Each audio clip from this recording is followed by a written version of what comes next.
Amados irmãos, graça e paz. Gostaria que você abrisse a sua Bíblia no livro de Jó, no capítulo 25.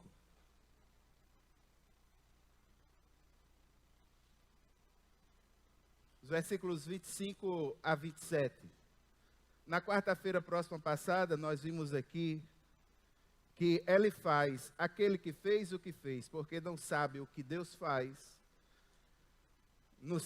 Na terceira rodada de discursos contra Jó, ele de uma forma muito forte acusa Jó de coisas que ele não fez.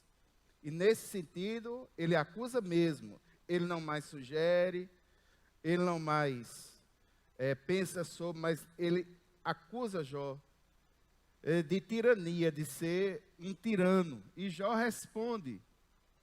E nas suas respostas, Jó define, não mais como no capítulo 9, aquela vontade de querer estar face a face com Deus, mas com medo.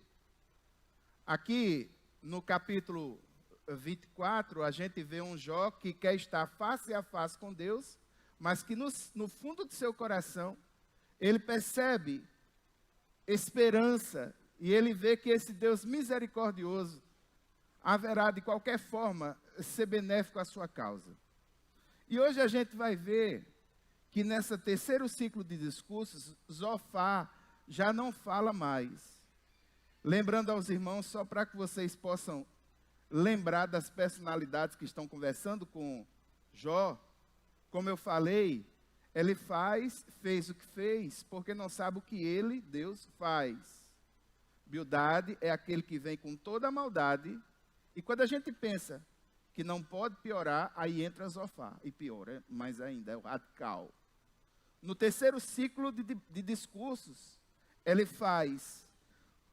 fala um pouco mais, Bildade reduz o seu discurso e Zofar se cala. Zofar já não fala mais. Só que agora, no capítulo 25, Bildade vai defender, como Jó diz que queria estar face a face com Deus. E nesse momento que ele fala isso, ele diz isso com convicção, com certeza no seu coração, de que Deus, de alguma forma, haveria de ser benéfico para com ele.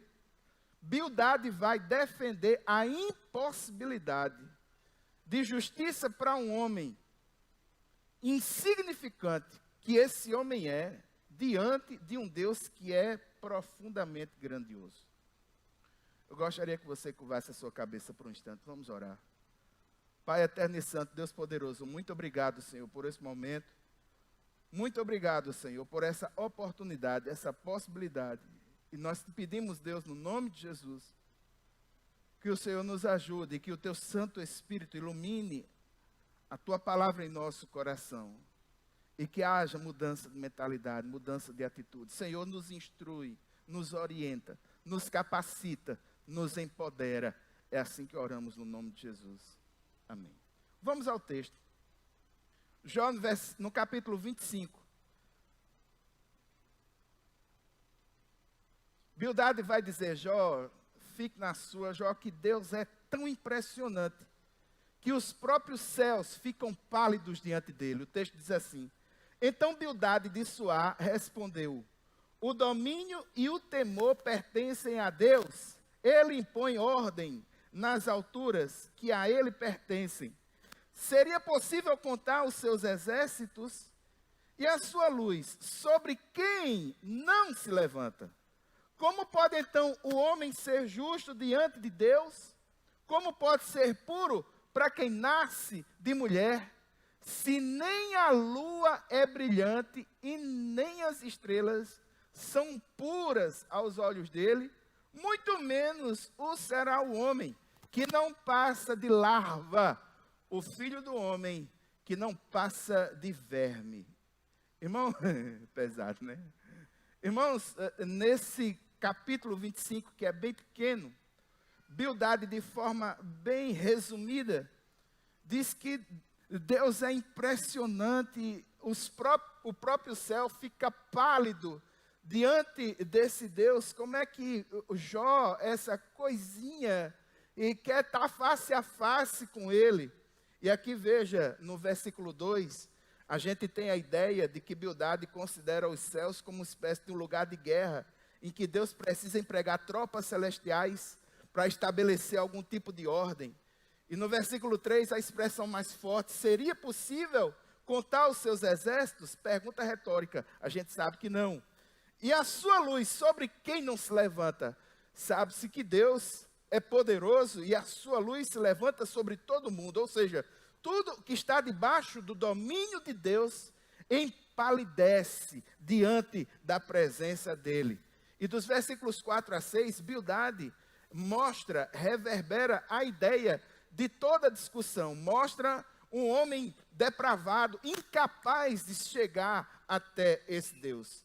Jó tinha argumentado que queria se apresentar diante de Deus, agora com confiança no coração, e Bildade tenta desiludir Jó dessas intenções. E de uma certa forma, ele nos faz pensar acerca do nosso valor como homem. Porque ele diz, olha, se nem a lua é brilhante, nem as estrelas são puras aos olhos dele, muito menos o será o homem, que não passa de larva, o filho do homem, que não passa de um verme. Jó, você é um verme, Jó.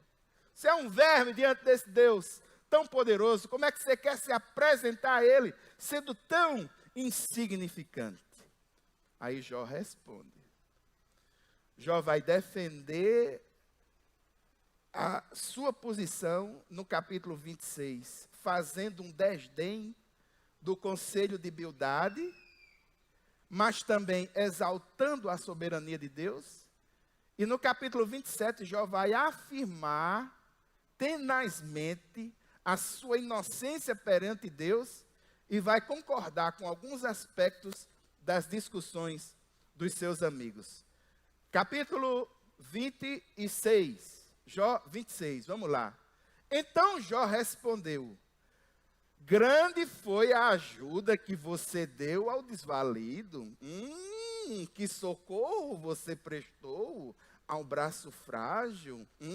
Um belo conselho você ofereceu a quem não é sábio. E de grande sabedoria você revelou.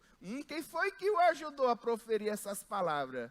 É por meio de algum espírito que você fala?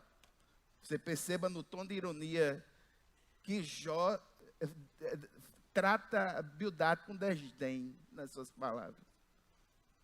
Quem foi? É você mesmo que está dizendo isso? Muito útil. Muito bom. Com ironia mordaz, ele repreende, responde Bildade, e responde no singular. Ele está dizendo, perceba que dos versículos 2 a 4, a tirada é você.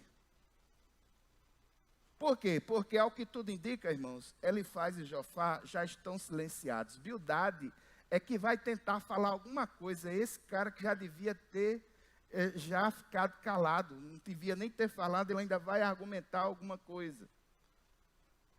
Aí, diante disso, Jó vai exaltar a majestade e a sabedoria de Deus. Como quem dissesse a Bildade assim, eu bem não conheço essa majestade, eu bem não conheço essa sabedoria. A partir do versículo 5. Os mortos estão em grande angústia sob as águas, e com eles sofrem os que nelas vivem. Nu está o Sheol diante de Deus, e nada encobre a destruição. Ele estende os céus do norte.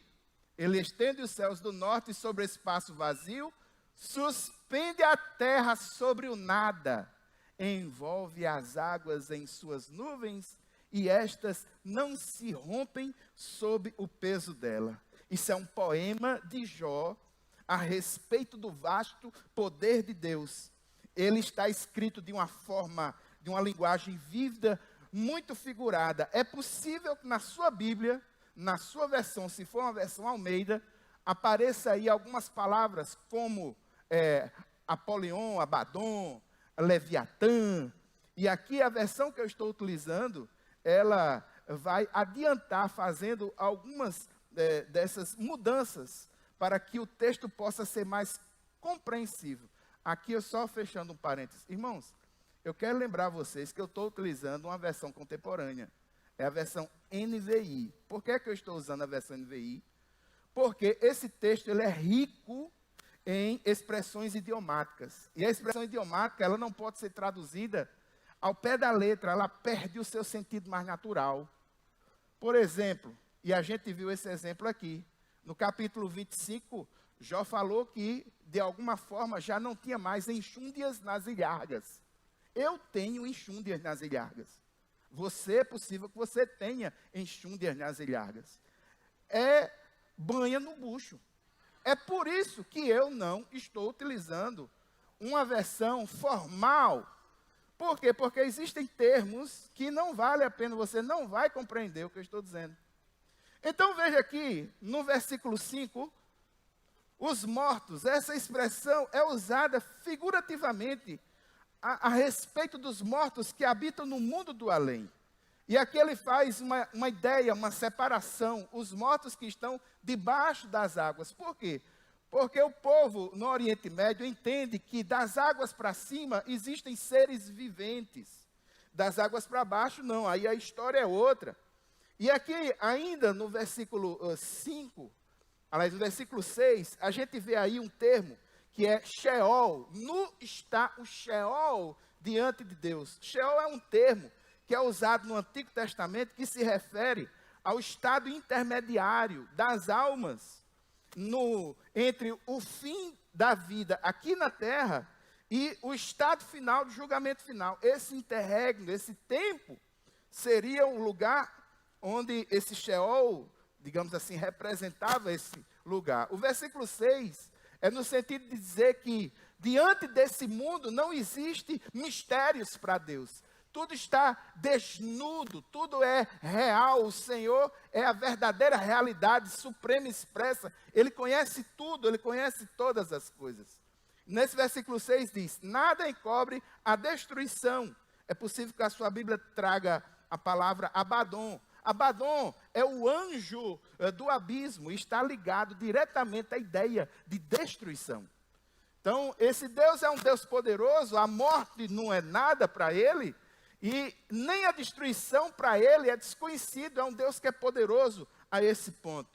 Vamos adiante, Jó ainda continua falando sobre Deus, e ele diz, Ele cobre a face da lua cheia, estendendo sobre ela as suas nuvens. Ele traça o horizonte sobre a superfície das águas, para servir de limite entre a luz e as trevas. As colunas dos céus estremecem e ficam perplexas diante da sua repreensão.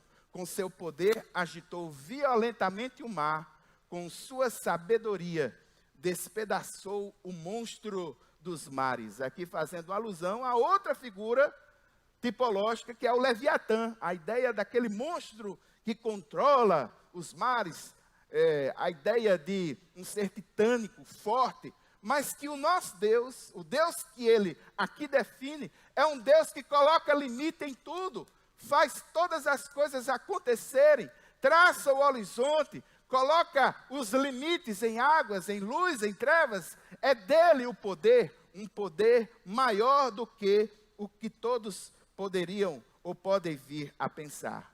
Aí os versículos 13 e 14, Jó encerra esse momento de glória a esse Deus, dizendo, com o seu sopro os céus ficaram límpidos, sua mão feriu a serpente arisca, o Leviatã. É possível que na sua versão tenha Leviatã, é alguma ideia, é outra figura poderosa nesse sentido de ser algo poderoso, mas Deus, Ele simplesmente fere, com o seu sopro tudo fica limpo, Ele tem mais poder. E aqui o versículo 14 é o versículo chave. E isso tudo é apenas a borda das suas obras. Um suave sussurro é o que ouvimos dele. Mas quem poderá compreender o trovão do seu poder? Preste atenção nessa expressão, a borda das suas obras.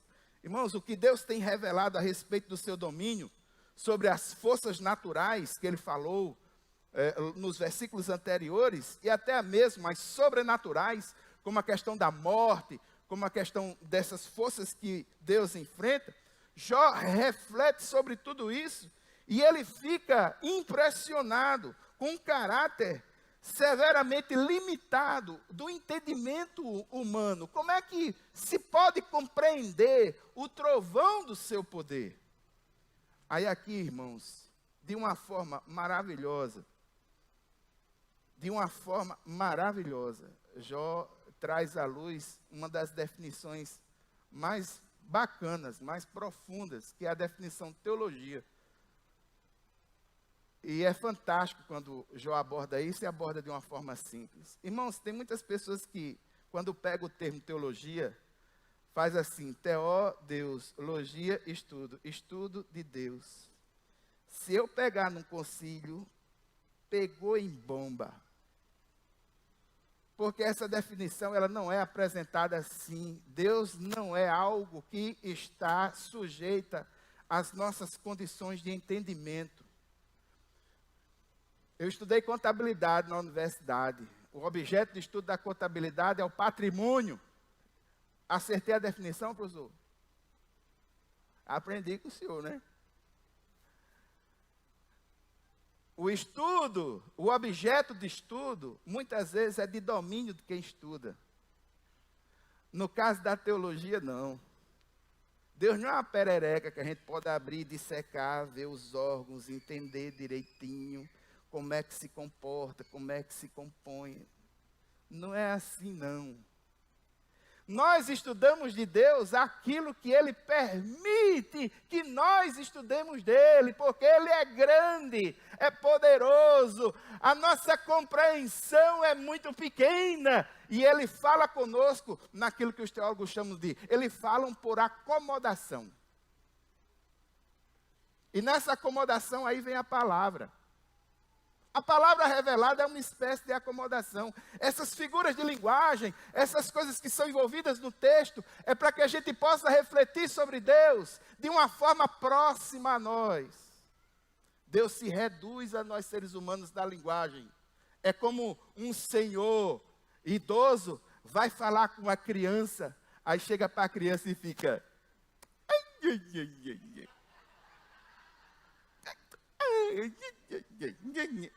Não é assim? A gente se reduz para que a pessoa possa se comunicar conosco. É por isso, irmãos, que aqui a gente tem na palavra, os teólogos chamam disso de acomodação, essa espécie de acomodação. O Senhor se revela a nós pela sua palavra. Ele utiliza esses termos, Ele utiliza esses raciocínios, Ele utiliza esses imagéticos para que a gente possa ter uma ideia. Mas entenda, meu irmão, Deus é grande demais. A nossa compreensão, ela pode ter um determinado limite, um determinado nível, mas nós nunca entenderemos profundamente o Senhor. Paulo vai falar sobre isso, fonte inesgotável. Quem é que deu a Ele? Ninguém, irmãos. Deus é grande demais, é poderoso demais. Se é difícil compreendermos o pouco que sabemos a respeito de Deus, avalie compreender o poder de Deus. É isso que Jó está dizendo no versículo 14. Quem poderá compreender o trovão do seu poder? Se a gente não tem nem como entender Ele, como é que a gente vai entender o poder dEle? Isso é uma tapa fantástica em Bildade. Porque Bildade diz que em tese Jó é um verme, né? Aí Bildade está dizendo, aí Jó está dizendo para Bildade assim, Bildade, você diz que eu sou um verme, mas eu digo que Deus é grande e poderoso.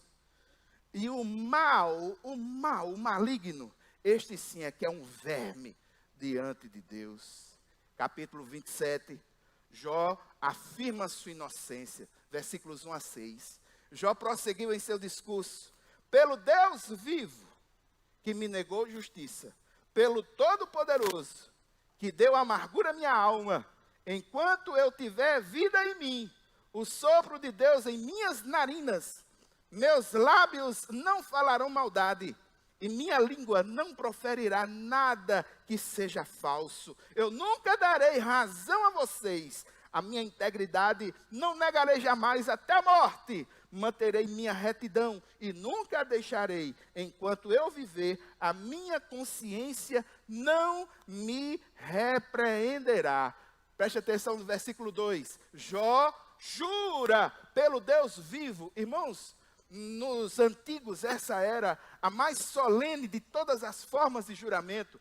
No livro de Gênesis, no capítulo 42, versículo 15, a gente vê um juramento parecido. As palavras que ali são utilizadas são praticamente as mesmas.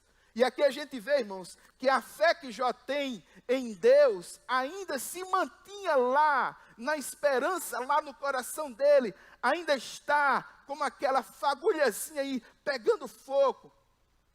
Não obstante ele perceber que aspectos dessa justiça aparentemente foram lhe negadas, você vê no versículo 2, o Deus vivo que me negou justiça, porque ele não consegue entender, ele pensa que existe isso, mas ele expressa a sua integridade e de forma poderosa, ele mantém o seu testemunho, alegando a sua inocência diante de todos. Aí aqui, encerrando o capítulo 27, Jó concorda com alguns aspectos da justiça retributiva, pelo menos temporariamente agora. Mas só que Jó, ele pede que essa justiça retributiva recaia sobre os seus amigos que são inimigos, se tornaram inimigos. Jó, é como se Jó estivesse dizendo assim: vocês acreditam na justiça retributiva? Muito bem. Então vocês são inimigos e eu entendo que a justiça retributiva vai cair no lombo de vocês. Sustente, viu? Zofar, Bildade, Elifaz, sustente. Versículo 7. Sejam os meus inimigos como os ímpios e os meus adversários como os injustos. Pois qual é a esperança do ímpio quando é eliminado? Quando Deus lhe tira a vida? Pergunta retórica, resposta: nenhuma. Ouvirá Deus o seu clamor quando vier sobre ele a aflição? Pergunta retórica, resposta: não. Terá ele prazer no Todo-Poderoso? Chamará a Deus a cada instante. Aqui Jó clama pela justiça de Deus para os ímpios, só que aqui Jó pede que seus amigos, que falsamente o acusaram de ímpio, sejam eles mesmos tratados como ímpios. Jó colocou os amigos nesse pacote. Versículos 11 e 12. Eu os instruirei sobre o poder de Deus, não esconderei de vocês os caminhos do Todo-Poderoso, pois a verdade é que todos vocês já viram isso. Então, por que é que existe essa conversa sem sentido? Jó está lembrando aos seus amigos, aos seus conselheiros, entre aspas, uma coisa que ele e os seus amigos concordam, muito embora eles não tenham percebido isso até agora. Irmãos, tanto Jó quanto os amigos de Jó concordam que os que são realmente ímpios devem ser punidos. Eles concordam nesse ponto. Não existe dúvida em relação a isso. Só que os três amigos de Jó tinham enquadrado Jó como ímpio, o que não é a realidade dos fatos. Porque como você que está acompanhando o estudo de Jó, versículo a versículo, desde o início, lá no capítulo 1, eu e você, nós sabemos que Jó é o quê? Homem reto, íntegro, fiel, temente a Deus, se afasta do mal. Ele não é um ímpio. Ele não entende por que está sofrendo, mas ele também não é um ímpio. Então, eles têm esse ponto de convergência. E para encerrar, Jó faz um outro poema, onde Jó defende que o ímpio de verdade, ele seja punido por Deus. E o poema é assim: esse é o destino que Deus determinou para o ímpio, a herança que o mal recebe do Todo-Poderoso. Por mais filhos que o ímpio tenha, o destino deles é espada, sua prole jamais terá comida suficiente. A epidemia sepultará aqueles que lhe sobreviverem, e as suas viúvas não chorarão por eles. Ainda que ele acumule prata como pó e amontoe roupas como barro, o que ele armazenar ficará para os justos, e os inocentes dividirão a sua prata. A casa que ele constrói é como um casulo, ou seja, é fraca, casulo de traça, como uma cabana feita pela sentinela. Rico ele se deita, mas nunca mais o será. Quando abre os olhos, tudo se foi. Pavores vêm sobre ele como enchente. De noite a tempestade o leva de roldão. O vento oriental o leva e ele desaparece. Arranca-o do seu lugar. Atira-se contra ele sem piedade, enquanto ele foge às pressas do seu poder. Bate palmas contra ele e com assobios o expele do seu lugar. Irmãos, Jó, nesse momento, dá a entender que concorda com as coisas que os seus amigos estão dizendo. O fato é que, de fato, Jó entendia também que aquele que é ímpio, ele deve ser punido. O fato é, eu não sou ímpio. Vocês me acusam, mas eu não sou. E eu concordo com o que vocês dizem. Mas eu não sou. Eu não sou isso. E aqui, irmãos, eu gostaria de ressaltar duas verdades espirituais desses textos que nós lemos. Em primeiro lugar, eu gostaria de ressaltar do capítulo 25, uma coisa que Bildade fala. O homem é um verme. E aqui, irmãos, eu gostaria de falar com os irmãos uma coisa muito séria. Cada vez mais eu tenho tido convicção no meu coração de que o cristianismo ele tem sofrido muito pela falta de equilíbrio com que nós percebemos os mandamentos do Senhor, com que nós percebemos doutrinariamente as coisas. No capítulo 25, Bildade diz, o homem é um verme. O que nos faz, em tese, a reflexão, o que é o homem?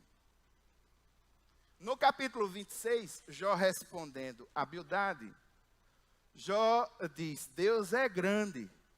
O que também nos faz, ou nos traz a reflexão nessa noite, quem é Deus? E eu gostaria, irmãos, de juntamente com os irmãos nessa noite, refletirmos de forma equilibrada nesses dois pontos. Eu tenho percebido nitidamente que a igreja perdeu, quando eu digo igreja, não é essa aqui, eu digo assim, a percepção geral, doutrinariamente falando, daquilo que eu vejo, daquilo que eu leio, dos congressos, ela vem perdendo o equilíbrio, e ela vem perdendo o conceito, alguns conceitos estão se quebrando, pelo fato de não ter uma reflexão mais profunda sobre alguns pontos que são fundamentais. Por exemplo, nós precisamos ter uma visão equilibrada do homem. Quando eu digo uma visão equilibrada do homem, nós precisamos, à luz da palavra, entender, de fato, o que é o homem e qual é o seu valor. Porque senão, nós vamos cair em um desequilíbrio de não compreendendo perfeitamente o que é o homem, ou subvalorizá-lo, ou supervalorizá-lo, além daquilo que a palavra diz. E eu gostaria, irmãos, de trazer uma informação para vocês, do ponto de vista da tradição batista. Como é que os batistas entendem o que é o homem? Nos documentos doutrinários da denominação batista, que está acessível a todo irmão, basta você entrar no site da denominação, www.batistas.org.br. Lá vem a declaração doutrinária, é tudo aquilo que o batista em tese crê. E aqui, irmãos, eu gostaria de avisar aos irmãos, sobretudo, alguns que gostam desses assuntos, que a revisão doutrinária batista está passando por uma reformulação. E nós precisamos orar para que nessas reformulações algumas dessas definições não sofram, muito pelo contrário, elas possam ser mais aprimoradas. Então veja, o que é o homem? O homem é o seguinte, irmão, o homem, por um ato especial, o homem foi criado por Deus, à sua imagem e conforme a sua semelhança, e disso decorrem o seu valor e a sua dignidade. Veja, o texto diz, ato especial, o homem foi criado. Ou seja, Deus cria o homem de forma intencional, cria o homem por amor. Mas eu gostaria, irmãos, de avisar que tem muitas pessoas com pensamento humanista que entendem que Deus criou o homem porque Deus não queria ficar sozinho. E aqui eu vou dar nome aos bois. Tenha cuidado com Augusto Cury, no livro Os Segredos do Pai Nosso, o livro 1 e o livro 2, porque nesse livro 2, ele diz lá, com todas as letras, que Deus criou o homem porque não queria ficar sozinho. Ele o faz numa visão humanista, porque como psicólogo, psiquiatra, ele é excelente, mas como teólogo, me perdoe, ele foi fraco. Deus é transcendente. Ele transcende essa realidade. Ele transcende essa realidade. Segunda coisa que parte dessa definição, irmãos, a semelhança do homem com esse Deus traz ao homem valor e dignidade intrínseco. É por isso que o cristão verdadeiro, ele não é a favor da pena de morte, porque pior que seja o indivíduo, nele existe um valor intrínseco. Ele foi criado à semelhança do Pai. Essa semelhança foi deturpada pelo mal do pecado, mas não recai sobre nós o direito de decidir pela vida de ninguém. Ele tem valor nele mesmo, e esse valor oriunda de Deus, não do homem. Segundo o texto diz aí, seu corpo foi feito do pó da terra, e para o mesmo pó há de voltar. É no sentido de mostrar que existe uma estreita ligação entre a terra e o homem. E aqui eu gostaria de dizer, irmãos, uma doutrina esquecida pela igreja, chamada mordomia cristã. O texto no Salmo diz que os céus, a terra, tudo o que deles há, foi o Senhor que fez, é de Deus. Nós somos mordomos daquilo que Ele nos dá. E nós temos uma ligação profunda com a terra. Nós somos mordomos. Então, quando a gente se preocupa com as questões ecológicas e faz alguma coisa de verdade, nós estamos cumprindo uma ação doutrinária correta. Não é como muitos pensam. Muitos, teologicamente, abandonaram a terra, porque, vai ter um novo céu, uma nova terra mesmo, essa porcaria está aí, então deixa acabar. Não é assim não, irmãos. Não é assim não. Nós somos mordomos. Deus fez tudo direitinho e nos colocou para gerenciar, administrar, para fazer. Nós é que perdemos a essência disso. No 3 aí diz o seguinte, seu espírito procede de Deus e para ele retornará. Aqui, irmãos, eu gostaria só de fazer uma pequena observação. Existem questões na doutrina batista que são secundárias, existem questões na doutrina batista que são primárias. Essa ideia da formação do homem em corpo, alma e espírito, tricotomia, ou corpo e espírito e alma intercambiável, dicotomia, tricotomia ou dicotomia, a doutrina batista entende que isso é um termo secundário, não é primário.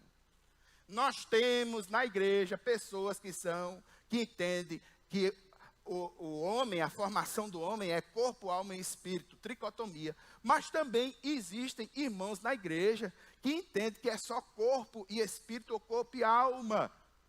A doutrina batista entende que essa é uma questão secundária, e de fato é, irmãos, porque os dicotomistas e os tricotomistas podem conviver juntos. mesmo tendo essa pequena diferença doutrinária, que não é uma coisa assim do outro mundo, não é uma coisa que vai cair, ai, eu vou... Não, não acontece nada não, meu irmão. Nós temos pastores dicotomistas, temos pastores tricotomistas, a igreja, isso aí é uma coisa, Jesus. Eu tenho um certo, assim, é porque, irmãos, tem certas coisas na teologia que é assim, uns detalhes assim, tão complicado e ao mesmo tempo inútil, que, sabe, vocês estão entendendo o que eu estou dizendo? Que é uma coisa assim que, rapaz, qual é a cor do cabelo do sapo, da praga do Egito? Essas coisas assim, bem inútil, sabe? Olha, se for tricotomista, se for dicotomista, meu irmão, sempre o sangue de Jesus na cruz do Calvário remiu o homem de forma integral, total. Ele é poderoso. É isso que, em tese, a gente precisa ter discernimento. Os batistas também dizem o seguinte: o Criador ordenou que o homem domine, devolva e guarde a obra criada. Desenvolva, né? E guarde a obra criada. Criado para a glorificação de Deus. Seu propósito, ou seja, o propósito do homem é o quê? Amar, conhecer e estar em comunhão com o seu Criador, bem como cumprir a sua divina vontade. Esse é o objetivo. Nós fomos resgatados para a glória de Deus. O homem foi feito para a glória de Deus. E por último, o texto diz: o homem é um ser pessoal e espiritual. É pessoal porque tem personalidade, tem características de personalidade. O homem tem capacidade de perceber, de conhecer e compreender, ainda que em parte intelectual e experimentalmente, a verdade revelada, e para tomar suas decisões em matéria religiosa, sem a mediação, interferência ou imposição de qualquer poder humano, seja civil ou religioso. É por isso que nós batistas entendemos da liberdade de pensamento, liberdade de crença, porque entendemos que esse homem tem essa possibilidade de, quando recebido, quando dada a devida condição, ele tomar as decisões que lhe competem. Por quê? Porque ele tem condições de percepção, de conhecimento. Agora veja, também convém afirmar, irmãos, que para as questões de salvação, aí, no que tange a teologia da salvação, essa vontade desse homem, de alguma forma, também foi afetada pelo mal do pecado. A salvação começa em Deus se consolida, em Deus conclui. Então, nesse sentido, o Espírito Santo convence o homem do pecado, da justiça e do juízo, e isso traz uma grande incógnita entre a vontade soberana de Deus e a responsabilidade do homem. Resposta: a gente vai resolver nesse culto agora, pastor, essa incógnita? Não, irmão, faz 2000 anos que o povo está estudando isso, ninguém chega a um contexto. Olha, se eu pego a responsabilidade da salvação e coloco nos braços do homem, eu transformo Deus no marionete do homem. E a Bíblia não me mostra isso. Se eu pego a responsabilidade da salvação e boto nas costas de Deus, eu transformo o homem um marionete de Deus. E a Bíblia também não me mostra isso. Isso é uma incógnita que a gente não tem como responder. Não tem como. E a gente não precisa ter essa compreensão tão profunda não, meu irmão. Em nome de Jesus, existem coisas que a gente usufrui, que a gente não sabe de tudo. Eu posso provar para você. Rapaz, só. Quantos irmãos aqui dirigem? Quantos irmãos dirigem? Fique em pé, em nome de Jesus. Quantos irmãos dirigem? Pronto. Esses irmãos que se levantaram, eles dirigem. Isso quer dizer que de forma bem rápida, eles têm a habilidade de entrar num carro, ligar o carro, ir para o carro, em qualquer lugar, em qualquer ponto, tal. Eles usufruem de um conhecimento que faz com que ele tenha a possibilidade de ir para um canto, para o outro. Ele usa o carro, ele conhece o carro. Pronto. Desses irmãos que ficaram em pé, eu gostaria que ficasse em pé aqueles que conhecem de cor o nome e a funcionalidade de cada uma das 8.000 peças que compõem um carro, do sistema de arrefecimento, o sistema de ignição. É corajoso, viu? Aí é corajoso, viu? Tu é mecânico, é? Aí também. Agora olhe para trás, veja quantos mecânicos tem. Veja quantas pessoas têm o conhecimento que você tem. Mas eles andam de carro do mesmo jeito que você.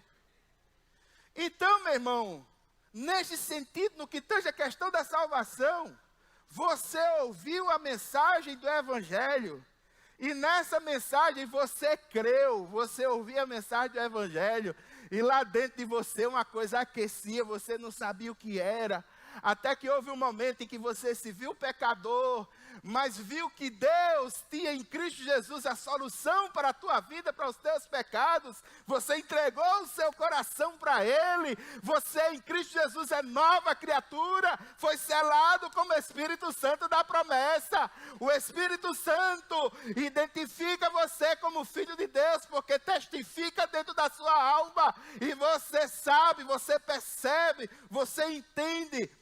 As virtudes teologais foram todas restauradas na tua vida. Você é templo do Espírito Santo de Deus. A sua visão espiritual foi ampliada. Você percebe que a sua vida não é mais um morrer e acabou. Você percebe que vai prestar contas a um Deus Todo-Poderoso e que vai ver esse Deus face a face, não como um condenado, mas como alguém que por misericórdia desse Deus foi resgatado. Meu irmão, você é um filho de Deus.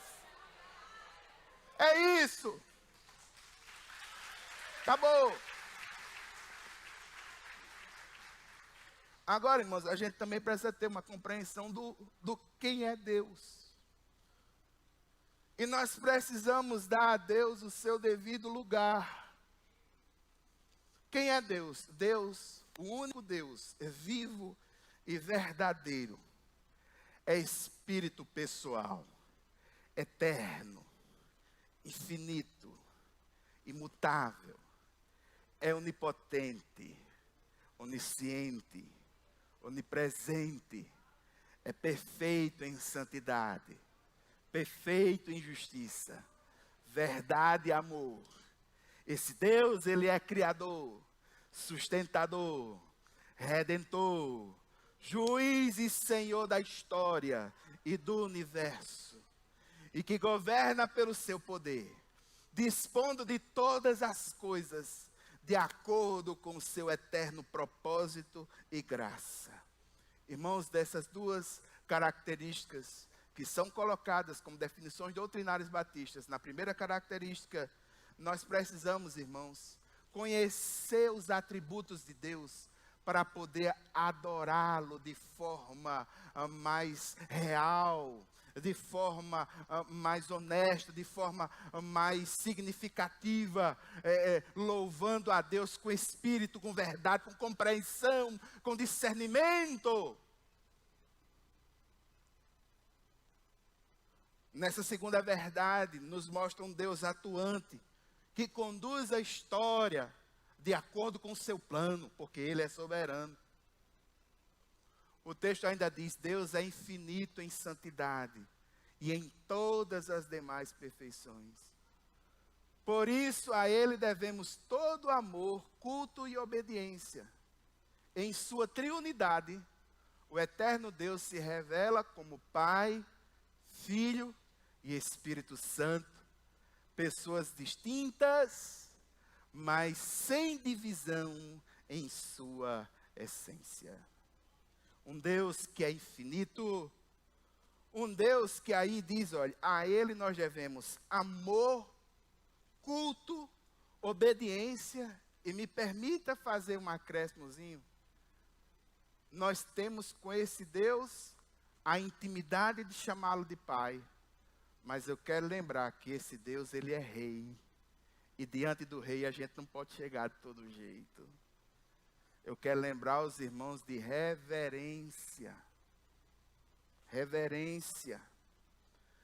E eu quero lembrar os irmãos de gratidão. Nós adoramos a Deus por gratidão pelo que Ele é. E por último, esse conceito, que é um conceito que está diretamente ligado à Trindade. Irmãos, como pastor, eu gostaria de hoje travar, inspirado, nesses discursos que Jó e Bildade nos trazem, sobre quem é Deus, sobre quem é o homem. Eu gostaria de travar uma luta nessa noite com os irmãos, contra o chamado humanismo cristão. E como esse humanismo cristão entrou de forma muito sorrateira na dinâmica da vida da igreja.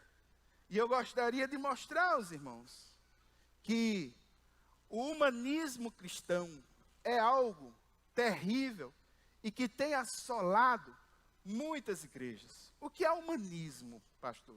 Humanismo é a ideia de que o homem é a medida de tudo, todas as coisas, profundamente influenciado por um conceito que é do iluminismo. Só que esse humanismo, nesse sentido, traz o humanismo liberal, nessas influências teológicas, que colocam o homem no centro, coloca o homem no centro de todas as coisas, coloca o homem no trono.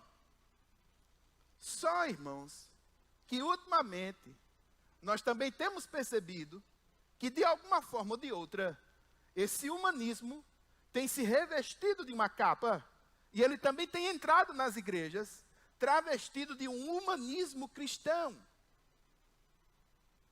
E eu posso mostrar, irmãos, de uma forma bem simples, como é que essa ideia, ela tem tomado conta, ela tem entrado na mentalidade nossa.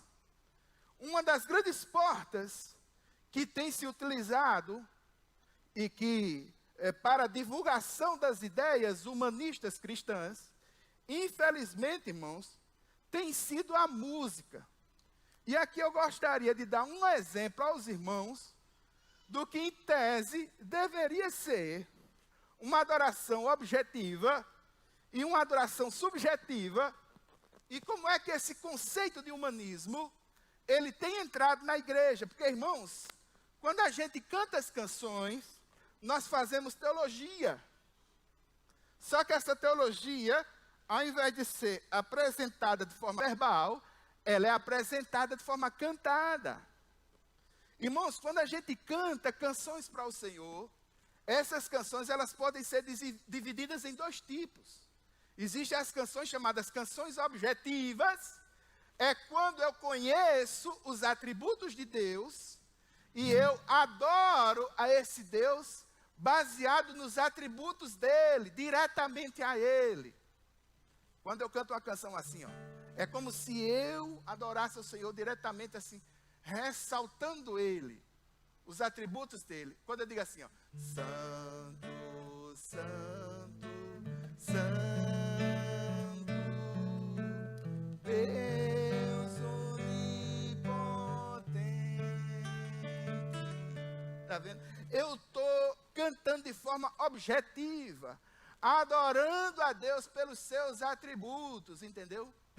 Tu és soberano sobre a terra, sobre os céus, tu és Senhor absoluto.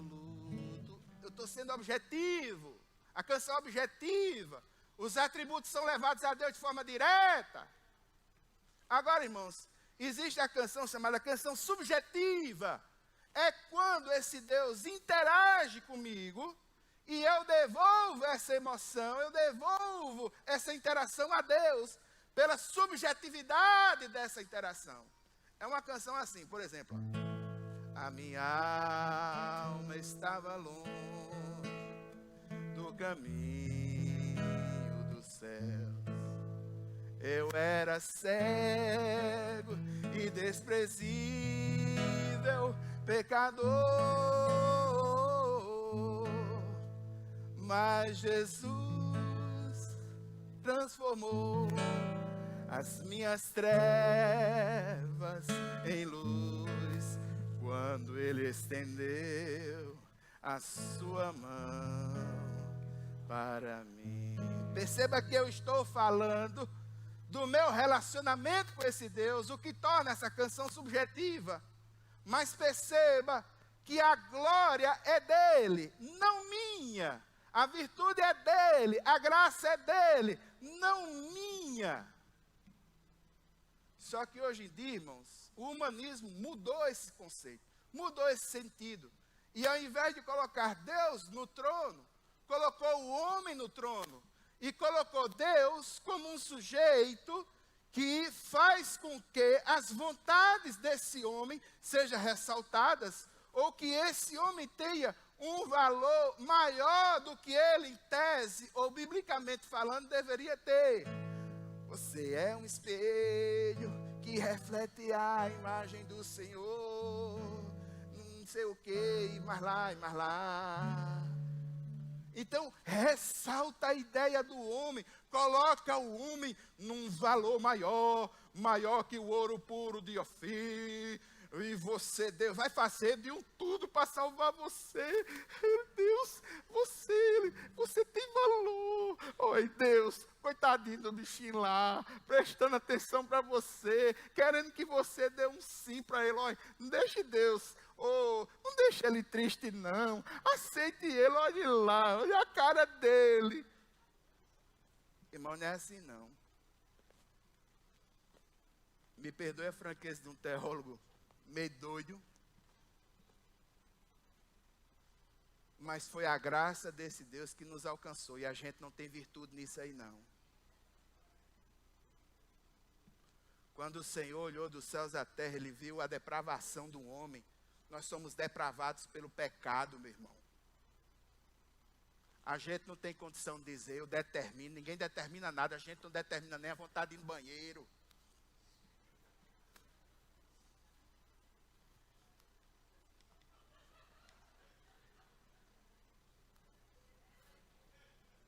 Eu oro determinando, eu oro para que seja assim, eu que seja assado. A gente é ninguém, rapaz. Mas foi o sangue de Cristo, você vale. De fato, isso aconteceu, é verdade. Mas foi a graça do Senhor e não é a nossa virtude. Quando a gente responde a essa graça, quando a gente entende, quando o Espírito de Deus nos move nessa dimensão, a gente adora um Deus por amor e por gratidão. Não é porque eu sou campeão, vencedor, Deus dá, faz teu povo, né? Campeão. Humanismo. E sabe o que é que o humanismo está fazendo nos púlpitos? Eu vou dizer mesmo, irmão, porque o meu compromisso é com a palavra, me perdoe. O humanismo está tirando o conceito de pecado, está relativizando o pecado. Não é pecado, não é falha, debilidade, não. Não, irmão, é pecado. É o pecado que nos afasta de Deus. Segunda coisa, o humanismo tirou dos púlpitos duas palavrinhas. Tirou o inferno, ninguém fala mais sobre a realidade do inferno, nem do julgamento de Deus. Por quê? Para não ser intolerante, para não ser por quê? Por quê? Não faça isso não. Ninguém fala, irmão, da vida de Jesus. Jesus vai voltar. Outra coisa, o humanismo fez de Cristo um cristinho submisso às nossas vontades. E muitos têm dificuldade de aceitar a vontade soberana de Deus. Esse é o fato. A oração mais difícil que o mundo, no homem, no mundo moderno pode fazer, sabe qual é? Senhor, seja feita a tua vontade.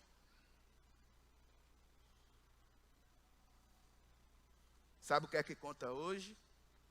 O que conta é o meu sucesso, é o meu bem-estar. Eu vou porque o Senhor hoje vai no culto, o pastor, que é um coach, Ele vai me dar hoje 5 dicas de como eu ser bem-sucedido. À luz de Abraão, nosso pai na fé, ele vai me ensinar 5 maneiras de como eu sobrejugar os meus inimigos do trabalho. E os assuntos têm sido esses.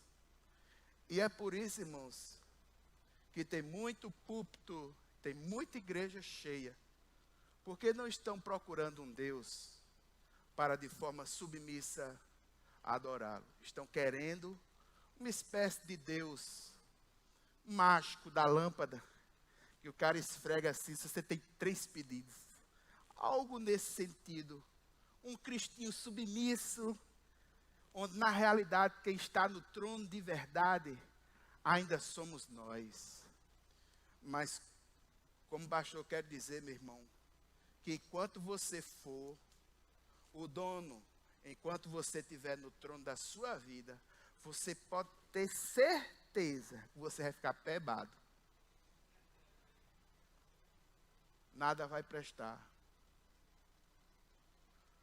E nós precisamos ter força o suficiente e coragem o suficiente para dizer: Senhor, Tu és Deus sobre todas as áreas da minha vida. Tu és um Deus ao qual eu creio e que mesmo sofrendo agora, sem ter a compreensão profunda do que me ocorre, eu vou continuar crendo em Ti. Irmãos, definição de fé é essa, Daniel 3,17, Sadraque, Mesaque e Abedênego. A estátua foi levantada, Nabucodonosor conclama todos a adorarem a estátua. E aqueles que acreditavam no Senhor, chega para Nabucodonosor e diz: olha, rei, é o seguinte, o Deus que nós cremos tem condições de nos livrar, Ele é poderoso. Agora, se Ele não livrar, não se preocupe não, a gente vai continuar adorando a Ele mesmo. E eles foram para a sentença. Meu irmão, você que botou o adesivo no carro, ora que melhora, quero adiantar uma coisa para você, é possível que piore.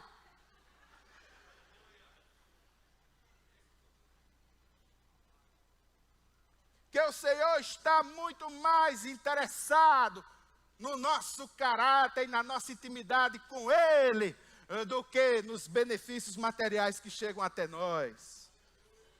E no nosso conceito humanista, materialista de sucesso. Não existe sucesso maior para a vida daquele que foi resgatado por Deus, do que a verdadeira compreensão de que vive para satisfazer a vontade dEle, para a honra e para a glória dEle.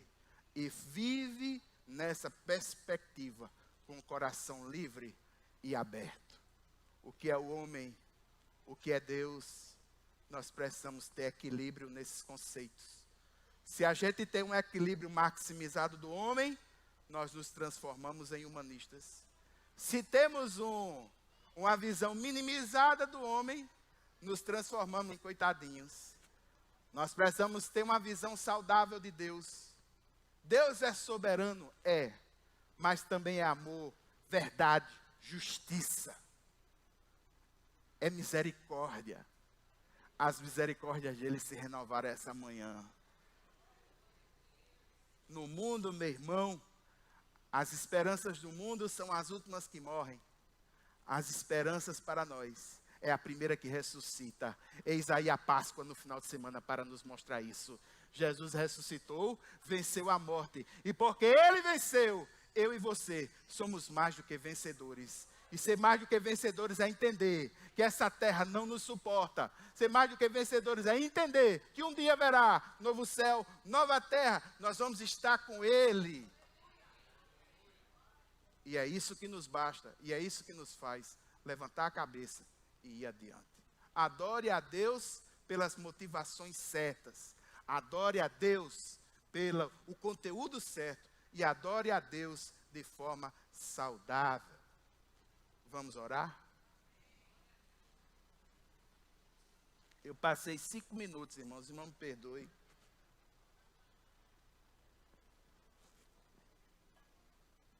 Pai eterno e santo, Deus poderoso, Nós queremos colocar diante de Ti, meu Deus, essas verdades que nós fomos confrontados. Senhor, como é difícil dizer, seja feita a Tua vontade. Como muitas vezes, Senhor, nós lutamos para que a nossa vontade prevaleça. Quando, Senhor, em muitas de nossas orações, nós oramos a Ti passando as soluções que nós gostaríamos que fossem.